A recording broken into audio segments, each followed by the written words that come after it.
नमस्कार। फाइटर समाचार में आपका स्वागत है। पेश आज 22 नवंबर सुबह 6 बजे राजस्थान की खास खबरें। मतदाता सूचियों के विशेष गहन पुनरीक्षण कार्य के दौरान अब शिक्षकों को बीएलओ की सहायता में नहीं लगाया जाएगा। विद्यालयों में अर्धवार्षिक परीक्षा और शिक्षण पर पड़ रहे प्रभाव को देखते हुए निर्वाचन विभाग ने यह महत्वपूर्ण निर्णय किया है। इसके स्थान पर अन्य विभागों के कर्मचारियों से यह काम लिया जाएगा। मुख्य निर्वाचन अधिकारी कार्यालय की ओर से संयुक्त मुख्य निर्वाचन अधिकारी राजस्थान रौनक बैरागी ने सभी जिला निर्वाचन अधिकारियों को आदेश जारी किए हैं।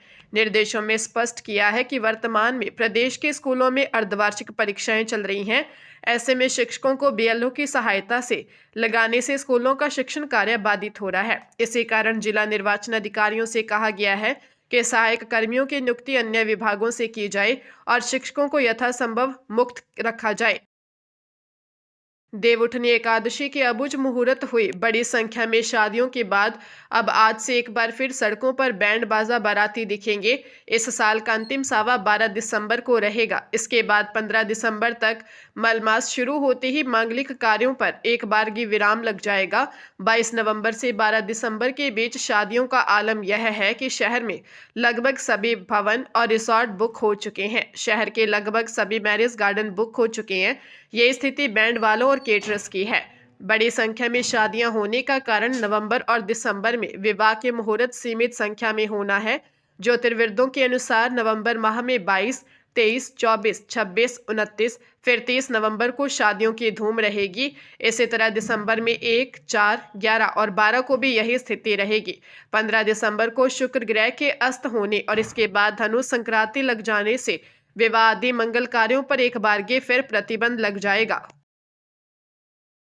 थाईलैंड के बैंकॉक में साल 2025 की मिस यूनिवर्स का फिनाले हुआ, जिसमें मिस मैक्सिको फातिमा को मिस यूनिवर्स का खिताब मिला है। मिस यूनिवर्स 2025 के कंपटीशन में राजस्थान के श्रीगंगानगर की मनिका विश्वकर्मा का सफर खत्म हो गया है, जो भारत का प्रतिनिधित्व कर रही थी। मनिका प्री कंपटीशन की स्कोरिंग के आधार पर टॉप 30 में शामिल हुई, लेकिन दुर्भाग्यवश टॉप 12 में जगह नहीं बना पाई।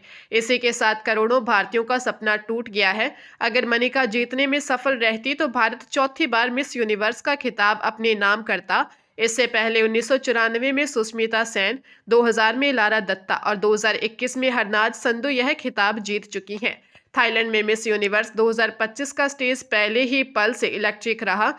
मनिका विश्वकर्मा ने टॉप 30 में एक मजबूत और कॉन्फिडेंट वॉक के साथ शुरुआत की, जिसने तुरंत एरिना को रोशन कर दिया। उन्हें सबसे जोरदार चीयरिंग मिली। राज्य सरकार ने सभी 41 जिलों में पंचायत पुनर्गठन और नई पंचायतें बनाने की अधिसूचना जारी कर दी है। अब पंचायती राज का नक्शा बदल गया है। लगभग हर पंचायत की सीमाओं में बदलाव हुआ है। इसका स्थानीय राजनीति पर भी असर होगा। प्रदेश में नई पंचायतें बनाने के बाद अब सरपंचों, उप सरपंचों और वार्ड पंचों की बड़ी संख्या में पद बढ़ जाएंगे। जितनी नई पंचायतें बनेंगी उतने ही सरपंच और उप सरपंच ज्यादा बनेंगे। वार्ड पंचों के पद भी हजारों में बढ़ेंगे। अब नए चुनाव इन्हीं पंचायतों के हिसाब से होंगे। रेगिस्तानी जिलों में मापदंडों में छूट की वजह से नई पंचायत ज्यादा बनी है। नई पंचायतें बनने से ग्राम सचिव, पटवारी, पंचायत सहायकों के पद बढ़ेंगे। जितनी नई पंचायतें बनी हैं उतने ही ग्राम सचिव, ग्राम सहायक और सहायक कर्मचारी लगेंगे। इससे शिक्षित बेरोजगारों के लिए भी रोजगार के अवसर बढ़ेंगे। आने वाली भर्तियों में भी इन पंचायतों के हिसाब से नियुक्तियां करने के लिए पद बढ़ाए जाएंगे। राजस्थान में 4th ग्रेड भर्ती के पदों को बढ़ाया जा सकता है। इस पर राज्य सरकार चर्चा कर रही है। अगर ऐसा होता है तो 53,749 पद बढ़कर 60,000 से भी ज्यादा हो जाएंगे। फाइनल रिजल्ट जारी होने से पहले पदों में बढ़ोतरी को लेकर फैसला हो सकता है। राजस्थान बेरोजगार यूनियन के संयोजक रविंदर चौधरी ने बताया कि यूनियन ने विधायकों, मंत्रियों और वरिष्ठ अधिकारियों से सभी रिक्त पदों पर भर्ती की मांग की है। इसी क्रम में यूनियन पदाधिकारी आज कैबिनेट मंत्री जोगाराम पटेल से मिले। मंत्री पटेल ने भरोसा दिलाया है कि वे हमारी बात मुख्यमंत्री तक पहुंचाएंगे। उन्होंने कहा कि राज्य सरकार ज्यादा से ज्यादा युवाओं को रोजगार देने की दिशा में प्रयासरत है। 4th ग्रेड भर्ती में पद बढ़ाने की गुंजाइश रही तो सीएम सकारात्मक फैसला लेंगे। बता दें कि 4th ग्रेड भर्ती के लिए प्रदेश भर में 21 लाख से ज्यादा अभ्यर्थियों ने परीक्षा दी थी। अलवर की एडीजे कोर्ट ने 11 साल पुरानी पुलिस टीम पर फायरिंग करने के मामले में बड़ा फैसला सुनाते हुए 3 आरोपियों विजेंद्र उर्फ बिज्जू, जसवीर उर्फ वीरी और चरण सिंह उर्फ चुन्नू को 7-7 साल की सजा सुनाई है। साथ ही 5-5 हजार रुपये जुर्माना भी लगाया है। कोर्ट ने विशेष टिप्पणी में कहा, जब पुलिस से सुरक्षित नहीं है तो ऐसे अपराधियों को बाहर रहने का कोई अधिकार नहीं है। सरकारी वकील महेश मीणा ने बताया कि घटना 5 जून 2014 की है। उस समय अलवर में SC/ST सेल में पदस्थापित पुलिस उप अधीक्षक मोहम्मद अयूब गौकशी वाहन चोरी और संदिग्ध परिस्थितियों पर नजर रखने के लिए कोबरा टीम के साथ रामगढ़ क्षेत्र में गश्त पर थे। इसी दौरान रामगढ़ की तरफ से एक बाइक पर 3 युवक पुलिस को देखकर भागने लगे। शक होने पर पीछा किया तो आरोपियों ने पुलिस पर ताबड़तोड़ फायरिंग शुरू कर दी। एक गोली कांस्टेबल सुभाष को लगी, जिससे वह गंभीर घायल हो गया था।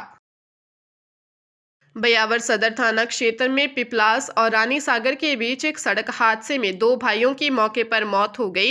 युवक नसीराबाद से अपने गांव सरगांव लौट रहे थे, तभी उनकी बाइक JCB में जा घुसी। रिश्ते में भाई लगने वाले दोनों युवक कंस्ट्रक्शन साइट को देखने गए थे। हादसे की सूचना मिलते ही टोल प्लाजा की पेट्रोलिंग टीम मौके पर पहुंची। टीम ने घायल अवस्था में पड़े दोनों युवकों को राजकीय अमृत कौर चिकित्सालय बयावर पहुंचाया, जहां चिकित्सकों ने उन्हें मृत घोषित कर दिया। दोनों शवों को मोर्चरी में रखवा दिया गया है। मृतकों की पहचान सरगांव निवासी 22 वर्षीय लोकेश सिंह और 25 वर्षीय राहुल सिंह के रूप में हुई है। पुलिस ने इस संबंध में मामला दर्ज कर आगे की जांच शुरू कर दी है। जयपुर के सवाई मानसिंह अस्पताल परिसर में संचालित लाइफलाइन मेडिकल एवं ड्रग स्टोर में करोड़ों रुपए के घोटाले का बड़ा खुलासा हुआ है। भ्रष्टाचार निरोधक ब्यूरो की प्राथमिक जांच में सामने आया कि वर्ष 2011 से 2019 के बीच निजी फर्मों से दवाओं की विलंबित आपूर्ति पर लगने वाली मैंडेटरी पेनल्टी की वसूली जानबूझकर नहीं की गई, जिससे राज्य सरकार को भारी आर्थिक नुकसान हुआ। FIR में बताया गया है कि वर्ष 2012 से 2019 तक कुल 5 करोड़ 6 हजार लोग रुपए की पेनल्टी योग्य राशि में से केवल 3 करोड़ 63 लाख रुपए की वसूली की गई, जबकि शेष 1 करोड़ 43 लाख रुपए की वसूली जानबूझकर रोकी गई। इस अवधि में पदस्थ रहे मेडिकल ऑफिसर इंचार्ज, सहायक लेखाधिकारी, कनिष्ठ एवं वरिष्ठ सहायक फार्मासिस्ट, मुख्य लेखाधिकारी और वित्तीय सलाहकार सहित कई अधिकारियों की सामूहिक जिम्मेदारी तय की गई है। हरियाणा के रोहतक के गांव काहनी में लव मैरिज करने वाली बहन सपना की हत्या के बाद फरार हत्या आरोपियों की पुलिस के साथ मुठभेड़ हो गई। वे जीजा की हत्या की साजिश रच रहे थे। इससे पहले कि कुछ कर पाते पुलिस ने उनको घेर लिया। पुलिस फायरिंग में चारों को पांव में गोलियां लगी। इसमें सपना का भाई संजू भी शामिल है। पुलिस के अनुसार काहनी गांव की 23 वर्षीय सपना ने करीब 3.5 साल पहले गांव के ही सूरज के साथ कोर्ट मैरिज की थी, जिसके बाद ही दोनों परिवारों के बीच दुश्मनी शुरू हो गई। ऑनर किलिंग करने वाले आरोपियों की पहचान मृतका सपना के भाई संजू पुत्र धर्मेंद्र, राहुल उर्फ रापड़िया पुत्र बलजीत निवासी गांव काहनी, अंकित उर्फ बाबा पुत्र सुभाष व गौरव पुत्र संदीप निवासी रूखी सोनीपत के रूप में हुई। आरोपियों से 2 पिस्टल 30 बोर, 2 देसी कट्टे 315 बोर, 10 जिंदा कारतूस, 10 खाली कारतूस, 2 मैगजीन व एक स्प्लेंडर बाइक बरामद की है। Rajasthan prohibition of unlawful conversion of religion act 2025 यानी धर्मांतरण विरोधी कानून में पहला केस दर्ज किया गया है। कोटा में 2 ईसाई मिशनरियों ने धर्मांतरण करवाने और उकसाने का आरोप लगा है।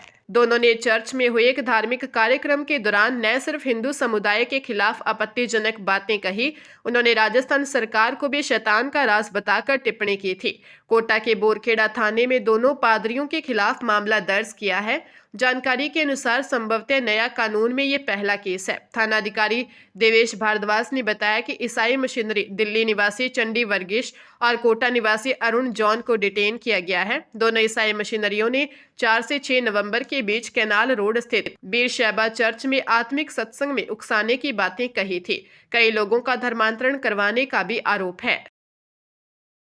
पंजाब के लुधियाना के डेटा सेंटर प्रोजेक्ट के नाम पर लोगों से करोड़ों रुपए वसूलने वाली कंपनी सासा मेडिटेक प्राइवेट लिमिटेड और इसके निदेशकों पर थाना डिवीजन नंबर 6 में ठगी समेत कई गंभीर धाराओं में मामला दर्ज किया गया है। यह कार्रवाई 2 पीड़ितों प्रवेश कुमार शर्मा और पंकज कुमार की शिकायतों तथा अतिरिक्त DCP ऑपरेशन द्वारा की गई विस्तृत जांच के बाद हुई है। जांच में साफ हुआ कि कंपनी ने 1500 से अधिक निवेशकों को 10 साल के रेंट के लालच में अपने जाल में फंसाया। शुरुआती महीने भुगतान करने के बाद भुगतान रोककर वेबसाइट बंद कर दी।